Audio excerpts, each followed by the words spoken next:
Hello po mga kababayan, kamusta po kayong lahat? And once again, welcome back to another episode of Simply Talkies Vlog. Pag-usapan natin mga kababayan, ito pong isang mungkahi ng magaling na congresswoman dyan po sa House of Representatives, Congresswoman Beatrix Luistro, tungkol po doon sa huling Quadcom hearing, the 11th edition, dyan po sa House. At ganun din po, meron pong sinabi ang isa ring Vice Chair ng Quadcom tungkol po sa hinihinging special court ni Duterte na doon daw siya litisin. Okay, so meron na pong sinabi dyan, nagkomento po ang isa sa mga Vice Chair ng Quadcom na yan. Pero bago po tayo magpatuloy, tayo po ay magbibigay-pugay at pasalamat sa lahat ng ating channel members, followers, subscribers, nag-like at nagsishare ng ating mga videos, sa mga nagbi-video replay, nagsishare ng kanilang blessings, at ganun din po sa mga nakakasama natin sa ating video premiere at live stream. Ganun na rin po, special shout out to all our OFWs, men and women in uniform, sa ating mga frontliners, sa ating mga guro, at maraming salamat po sa walang sawa niyong pagtulong at pagsuporta sa ating channel. May God bless us all, God bless our country and save it, and God bless the Marcos administration. So unahin natin mga kababayan, ito pong sinabi ni Congresswoman Beatrix Luistro ng Batangas, no? Doon po sa kanyang opinion of observation diyan sa 11th episode ng Quadcom. Dito po sa Politico, ito po ang sabi niya. Umamin na. Luistro pushes for crimes against humanity charge versus Rody Duterte over drug war deaths. Ayan po. Umamin na po si Duterte, sabi ni Luistro. Umamin na siya, kaya dapat kasuhan na siya ng crimes against humanity. Diyan po sa war on drugs ng kanyang administrasyon. Batangas Representative Jervil Luistro urged the House of Representatives Quad Committee to recommend the filing of crimes against humanity or at the very least, murder charges against former President Rodrigo Duterte in relation to his war on drugs campaign. Quote, by Mr. President's own admission of his accountability, both to legal and illegal actions of the police, it is the humble submission of this representation, Mr. Chair, that the Quadcom is ready to make a recommendation for the filing of the necessary action in court, that it is a violation of the law, Republic Act 9851, Act defining and penalizing crimes against international humanitarian law, or at the very least, the murder cases as defined under the revised penal code. Yun po ang sabi ni Congressman Luistro. Luistro cited the data from the Philippine Drug Enforcement Agency o yung PDEA and various rights groups showing 6,252 deaths in police anti-drug operations until May 2022 and an estimated lang po, 27,000 to 30,000 extrajudicial killings including vigilante-style murders. Luistro noted that the deaths of 427 activists, human rights defenders, and grassroots organizers as of December 2021, 166 land and environmental defenders as of December 2020, 20 journalists and media workers as of April 2022, 66 members of the judiciary and legal profession as of December 2021, and 28 mayors and vice mayors as of December 2021. Ang dami mga kababayan.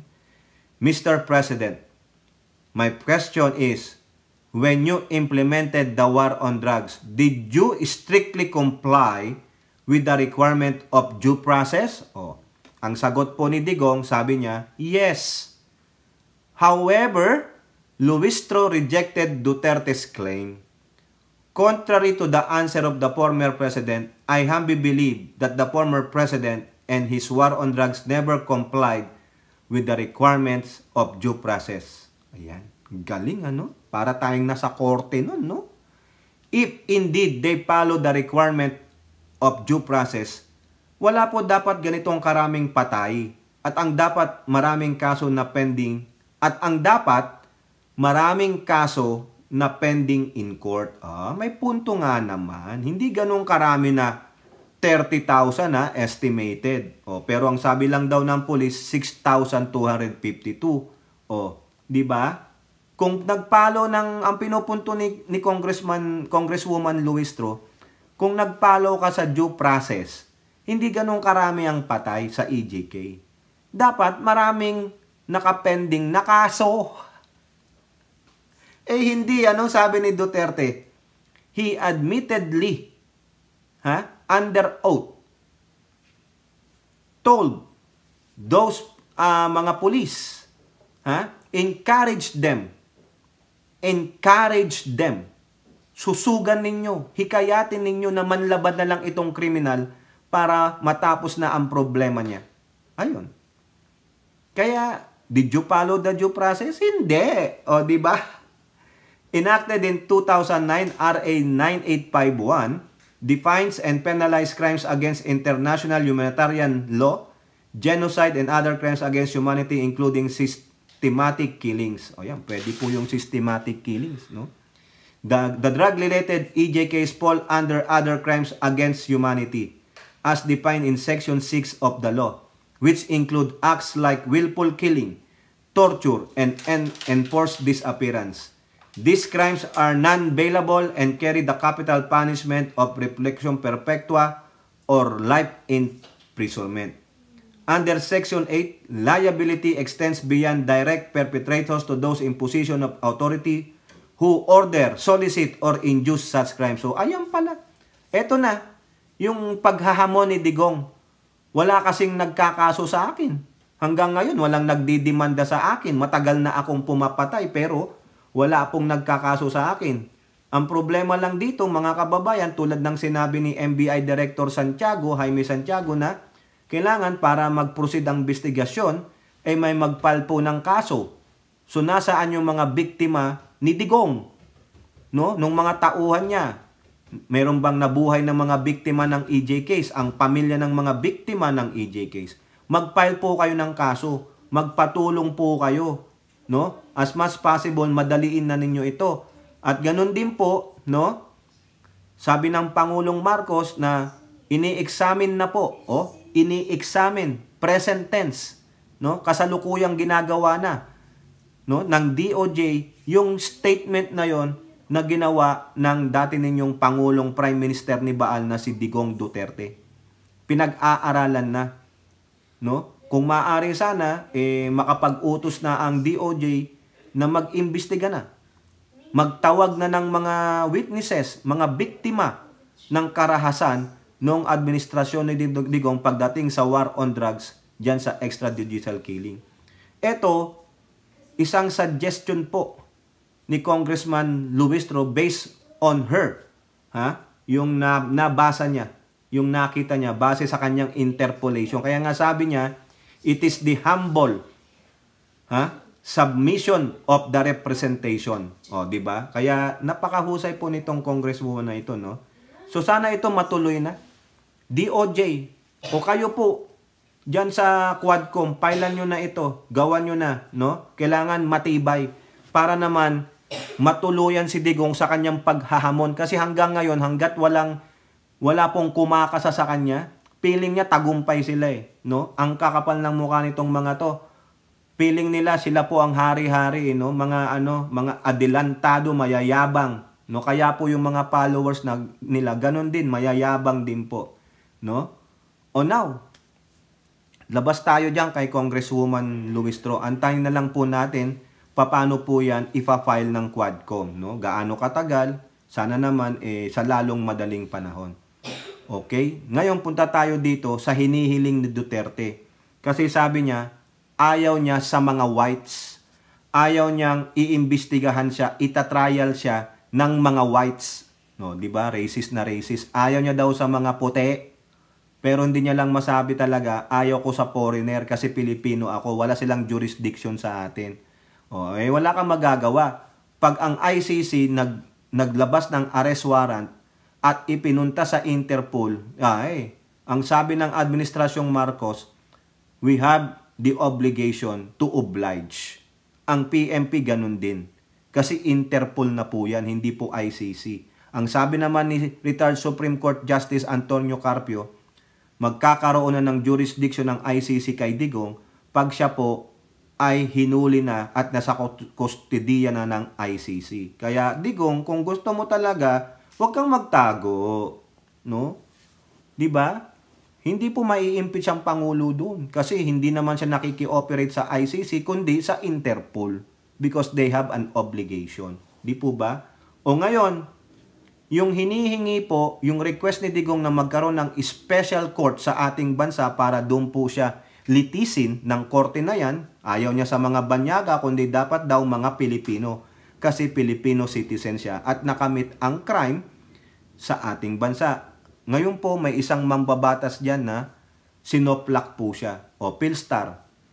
Legislation not needed to create Duterte Special Court. Oh, ayan. There is no need for a new legislation to create the special court that former President Duterte wished would handle his possible trial for the summary executions of thousands in his so-called war on drugs. Santa Rosa, Laguna Representative Dan Fernandez said there is an existing law that allows the creation of such courts for hearing crimes of the scale allegedly perpetrated by Duterte's administration. O meron naman na palang batas, so hindi na kailangan ng legislation. Gamitin na lang yung existing na batas. O, we have existing law that will govern these special cases, sabi po ni Dan Fernandez. He said Section 18 of Republic Act 9851, aba, gamit na gamit tong 9851 na kanina si Congressman Luis Tro, hanggang Section 8 lang siya. Si Dan Fernandez naman, Section 18 ng Republic Act na ito. Or the act defining and penalizing crimes against international humanitarian law, genocide and other crimes against humanity, or organizing jurisdiction, designating special courts and for related purposes, provided that Philippine courts, prosecutors, and investigators shall have original and exclusive jurisdiction over the crimes punishable under this act. O, hindi naman na pala kailangan pa na magkaroon pa ng legislation. Kasi ang hinihingi ni Digong, gawan nyo na ako. Meron naman na pala. O, di ba? That will take a longer time. Ay, ang haba pala. Baka wala na si Digong sa mundo niyan. Okay lang ba? Fernandez said, referring to the process of legislating a new law for the purpose. Hindi na. Gamitin nyo na lang yung Republic Act na yan. Oo. Since we have already existing law, we might as well designate our Philippine courts as mentioned in Republic Act 9851. Designating a court in the judiciary will be the fastest and most economical way to do it. Correct. Diba? Kung mga branches na lang dyan sa regional trial court. O di po ba? O ano pang gusto nyo? Gagawa pa ng batas, pagdidibatihan pa, papipirmahan pa sa Pangulo. Wag na. Diba?